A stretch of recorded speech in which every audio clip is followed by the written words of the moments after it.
제가 잠시 선교 대회를 다녀왔습니다.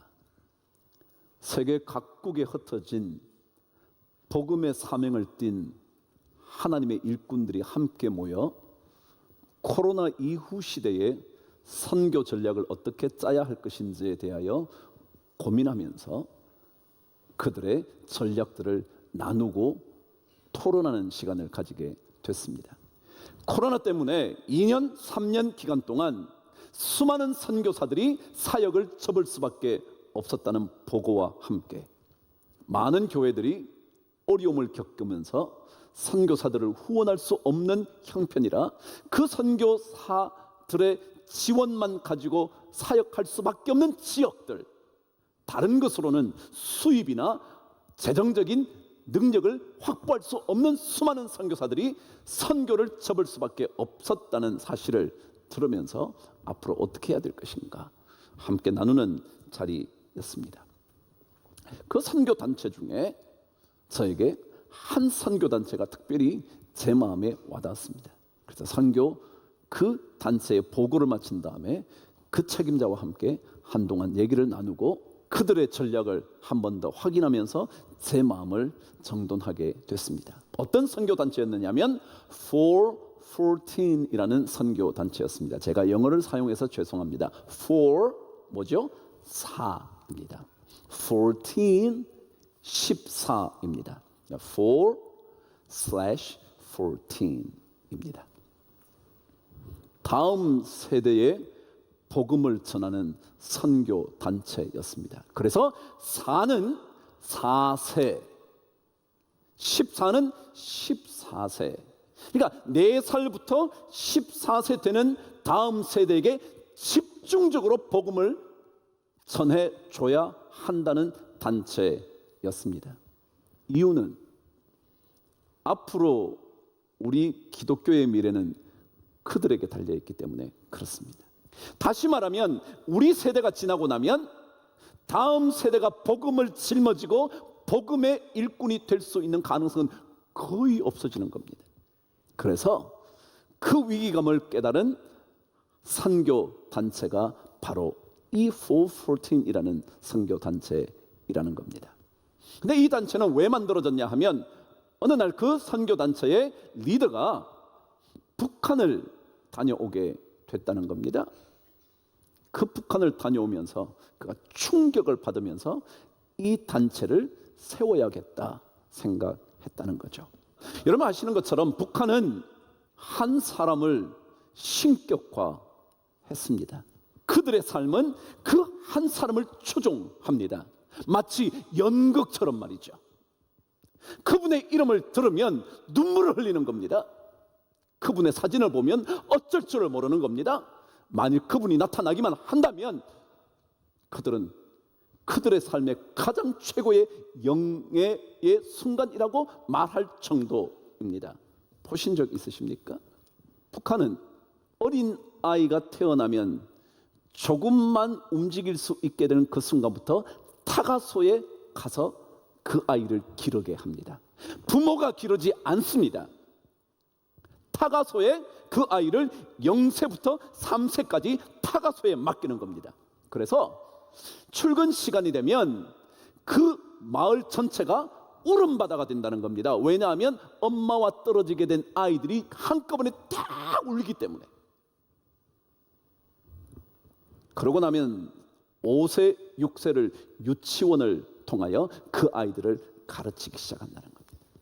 어떻게 가르치냐 하면 그 아이가 타가소에 들어가서 어느 정도 걸어다니게 되고 말을 어느 정도 알아듣기 시작하면 그때부터 계속해서 사상교육을 하는데 첫 번째 들어가면 우상화 작업을 하는 겁니다.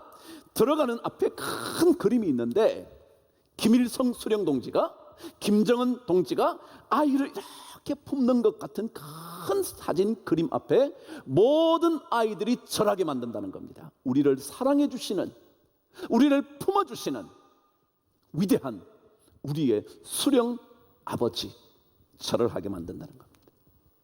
그게 첫 번째입니다. 두 번째는 그 어린 아이들에게 계속해서 강조하는 것이 너네들을 압박했던 나라 일제 기억하십니까? 일본 말이죠. 그 나라들에게 절대로 우리는 다시 굴복할 수 없다. 우리는 자주국가가 돼야 된다. 그러면서 계속 억압받았던 시대를 상기시키면서 우리는 자주국가가 돼야 된다. 계속 강조. 세 번째, 뭘 강조하느냐 하면 불쌍한 남조선을 구해야 된다는 겁니다. 불쌍한 남조선. 이 불쌍한 남조선.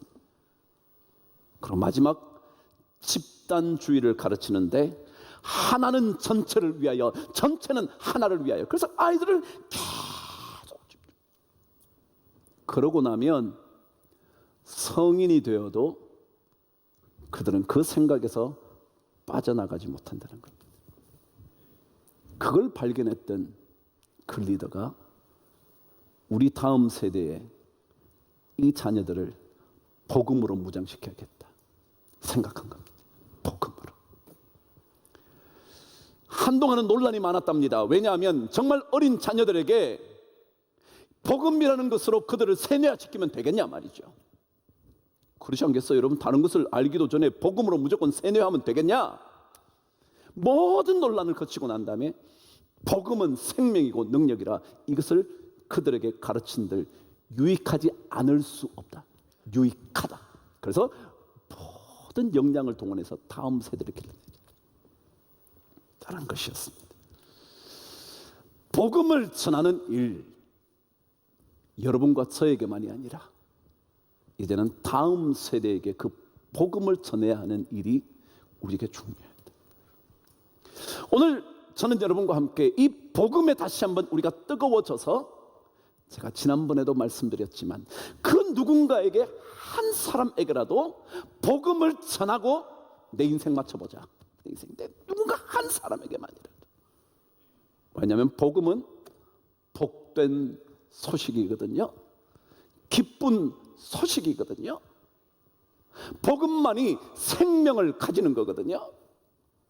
그럼 복음이라는 것, 좋은 소식이라는 건 무엇이 좋은 소식이냐면 그 복음 속에는 하나님의 구원의 계획이 잘 담겨 있습니다.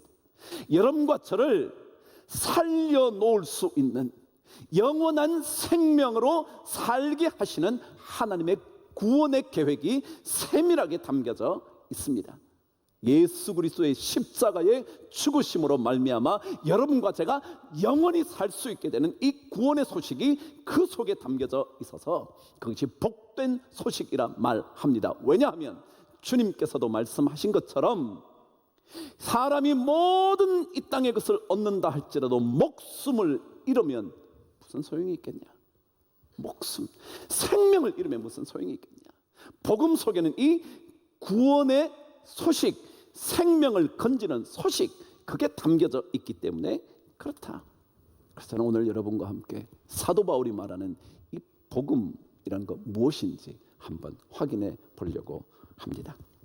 오늘 이 17절 말씀이 로마서 전체의 핵심 구절입니다. 이 복음이라는 것 속에 무엇이 담겨져 있나?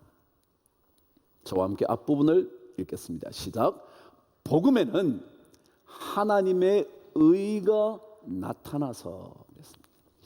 복음 속에는 뭐가 있냐면 하나님의 의가 있다는 거예요. 하나님의 의로우심이 있대요. 여기는 두 가지 중요한 의미가 담겨져 있습니다. 하나는 하나님은 전적으로 의로우시다라는 겁니다. 하나님에게는 결코 불의하심이 없으시다입니다. 다시 말하면 하나님은 절대적으로 선하시다라는 의미가 담겨져 있습니다. 그래서 그분은 어떤 악도 용납할 수가 없습니다. 어떠한 불의도 그분은 그대로 받아들일 수가 없습니다. 왜냐하면 그분은 전적으로 의로우시기 때문에 그렇습니다. 그래서 이 땅에 어떠한 것도 하나님의 의로움을 충족시킬 수가 없습니다. 특별히 여러분과 제가 조금이라도 자랑스럽게 말할 수 있는 그 어떤 의로움이 절대로 하나님의 의로움에는 이를 수 없다는 겁니다. 제가 복음에 대한 이야기를 하면서 첫 번째 시간에 여러분에게 말씀드렸죠. 우리 인간의 절대적인 부패, 악함에 대한 얘기가 로마서 속에 담겨져 있다고.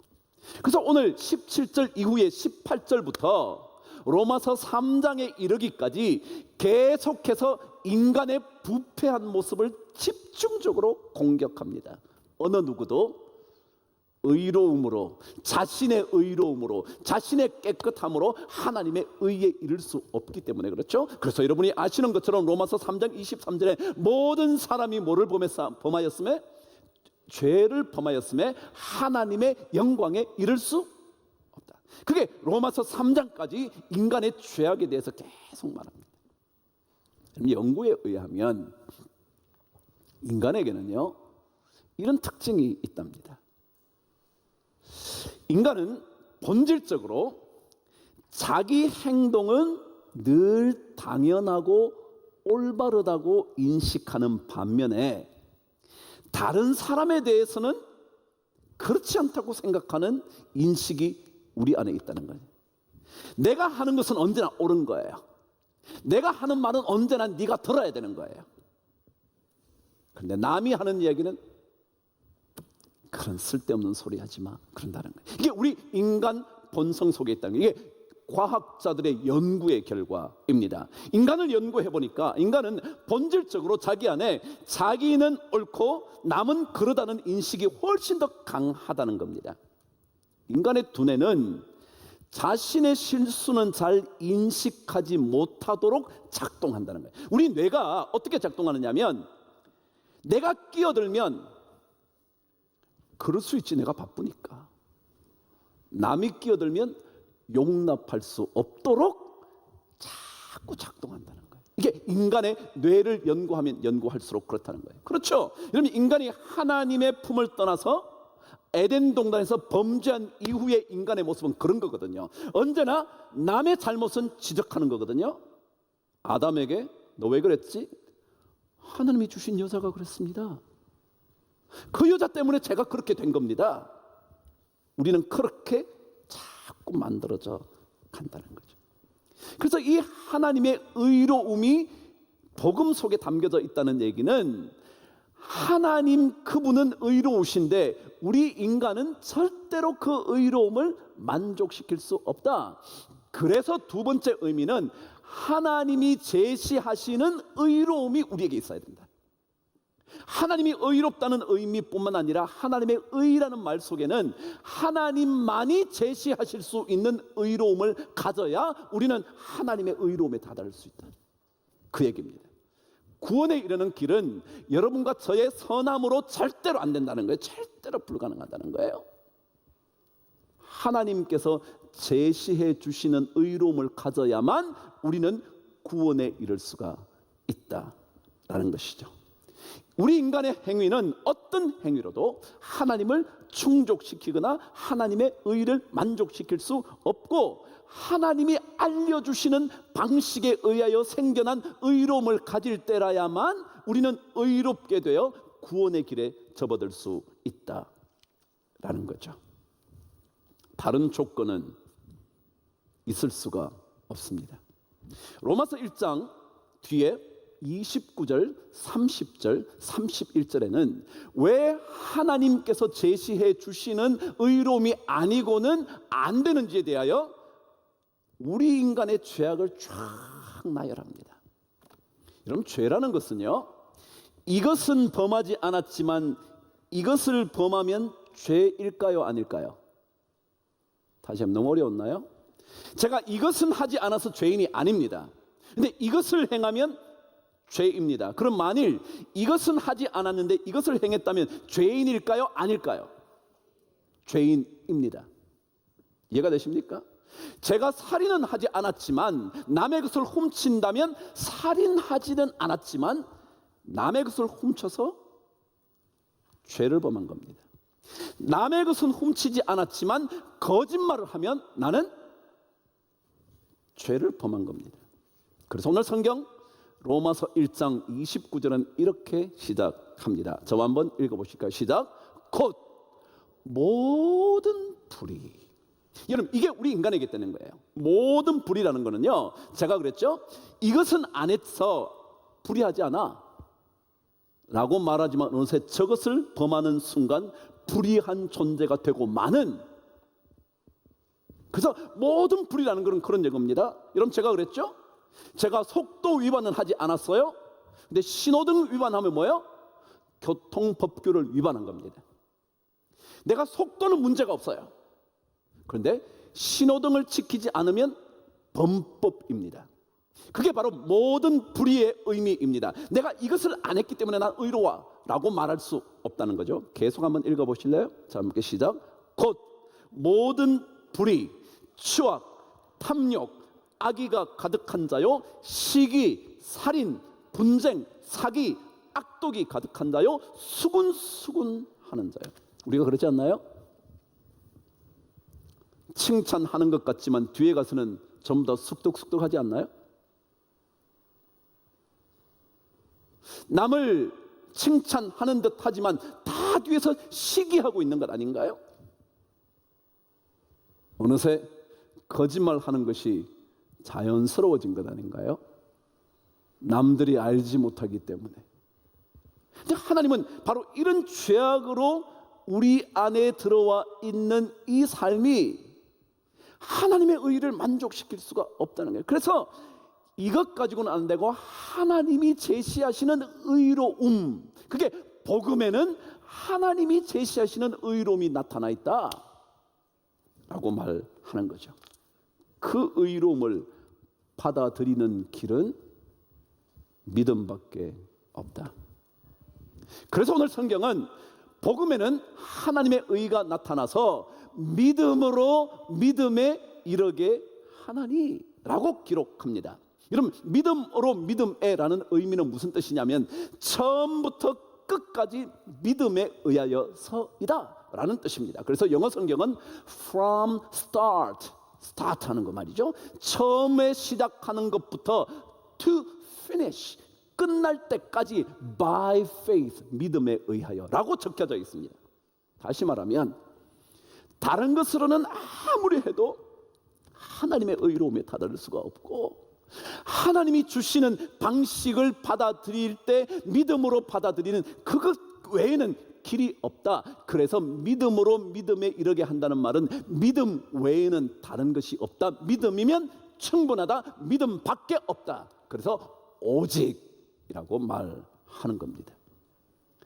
신앙은 우리가 최선을 다해 선한 사람이 되어 가야 하는 것 맞습니다. 그럼에도 불구하고 그 선함으로 하나님을 만족시킬 수 없습니다. 하나님의 의로움을 만족시킬 수 없습니다. 하나님의 심판을 빠져나올 길이 없습니다. 길 하나가 있다면 그것은 믿음밖에 없습니다. 그래서 믿음으로 믿음에 그 하나님의 의에 이르게 된다라는 겁니다. 다른 길은 없어서 오직 의인은 믿음으로 말미암아 살리라 함과 같으니라. 여러분, 우리가 의인이 됐다는 것은요, 여러분과 제가 잘해서 의인이 되는 게 아니에요. 여러분과 제가 조금 더 잘 살아서 의인이 되는 게 아니에요. 조금 더 좋은 인생을 살면 예수 믿으러 올 수 있게 되는 자격을 얻는 게 아니에요. 조금 더 잘 살았기 때문에 남들에게 당신은 그렇게 살면 안 돼 라고 말할 수 있는 존재가 아니에요. 우리는 전적으로 하나님이 주시는 은혜로 말미암아 믿음으로 구원받은 의인이 된 거지, 여러분과 저의 그 무언가에 의하여 의로움을 쟁취한 게 아니에요. 구원을 얻게 된 것이 아니란 말이죠. 신명기 9장에는 하나님께서 이스라엘 백성들에게 광야를 지나 아름다운 하나님의 젖과 꿀이 흐르는 땅을 주실 때 들려주신 말씀 하나가 있습니다. 신명기 9장 6절 저와 함께 읽어보도록 하겠습니다. 읽어보실래요? 시작. 그러므로 내가 알 것은, 그랬습니다. 뭐라 그러냐면 이스라엘 백성들이 너희들이 반드시 알아야 되는 게 있어. 알아야 되는 게 있어. 먼저 한번 읽어보실래요? 시작. 내 하나님 여호와께서 내게 이 아름다운 땅을 기업으로 주신 것이, 시작, 내 공의로 말미암음이 아니니라. 뭐라고 그러냐면 하나님이 젖과 꿀이 흐르는 약속의 땅을 이스라엘 백성에게 주신 것은 그들의 공의로움 때문에 주어진 게 절대 아니라는 것을 내가 알아야 돼 라고 말하는 겁니다. 똑같습니다. 복음에는 하나님의 의로우심을 우리가 받아서 의롭게 되는 그 길이 담겨져 있는데, 그것은 우리의 공의로움으로 말미암아 얻게 된 의로움이 아니라 하나님께서 의롭다고 말씀해 주시는 그 의로움을 믿음으로 받을 때라야만 가능한 의다라는 거예요.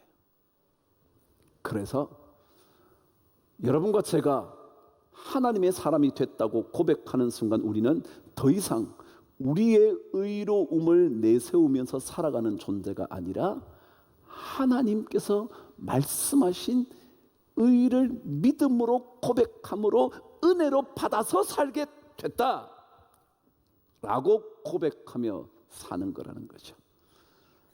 그래서 절대 더 이상 우리는 우리의 의를 자랑 삼아 내세울 수 없는 믿음의 사람으로 산다는 거예요. 우리는 믿음으로 살지 여러분과 제가 잘한 것으로 사는 게 아니라는 거예요. 마태복음 23장 27절에는 주님께서 그래서 이렇게 말씀하셨습니다. 가장 도덕적으로 가장 율법을 잘 지키며 살고 있다고 자신했던 서기관들과 율법학자들과 바리새인들에게 주님께서 이렇게 말씀하신 겁니다. 읽어보실래요? 시작. 화 있을진저 외식하는 서기관들과 바리새인들이여 회칠한 무덤 같으니 겉으로는 아름답게 보이나 그 안에는 죽은 사람의 뼈와 모든 더러운 것이 가득하도다. 이렇게 우리 인생이라는 거예요. 말은 멋지게 해요. 여러분과 제가 앞에서는 다 괜찮은 사람 같아요. 다 부족할 것 없는 것처럼 보이는, 남들에게 큰 소리 칠 만큼 살아온 것처럼 보이는, 겉으로는 깨끗하게 보이나 그러나 다 회칠한 무덤 같다는 거예요. 석회로 쫙 발라내서 깨끗해요. 그런데 어느 누구도 그곳을 열어보려고 생각하지 않죠. 왜냐하면 그 속에는 썩어져가는 육신의 몸뚱아리가 담겨져 있는 거거든요. 그래서 이런 인생 같은 우리 존재가 하나님의 의로움을 만족시킨다는 것은 불가능하다는 거예요. 그래서 복음에는 하나님께서 제시하시는 의가 담겨져 있어서 그 하나님이 제시하시는 의를 받아들이기 위해서는 믿음밖에 없어서 우리가 의롭다고 말할 때 그 믿음을 받아야만 의롭게 된다라는 거예요. 이게 복음이에요. 우리 잘 살아야죠. 자식들에게도 너 똑바로 살아야 돼, 그래야죠. 그러나 그것보다 더 중요한 것은 아무리 우리가 올바르게 살려고 해도 하나님의 의를 만족시킬 수 없어. 믿음으로 살아야 돼. 그래서 누구에게도 교만치 말아야 해. 왜냐하면 우리 의를 내세울 게 없기 때문에. 우리는 그분께서 주시는 의로움을 받아 의인이 되는 거거든요. 오직 의인은 믿음으로 말미암아 살리라 함과 같으니라. 한 주간 여러분과 제가 또 믿음을 가진 사람으로 삽니다. 정말 믿음을 가졌다면 믿음으로 산다고 고백하셔야 합니다.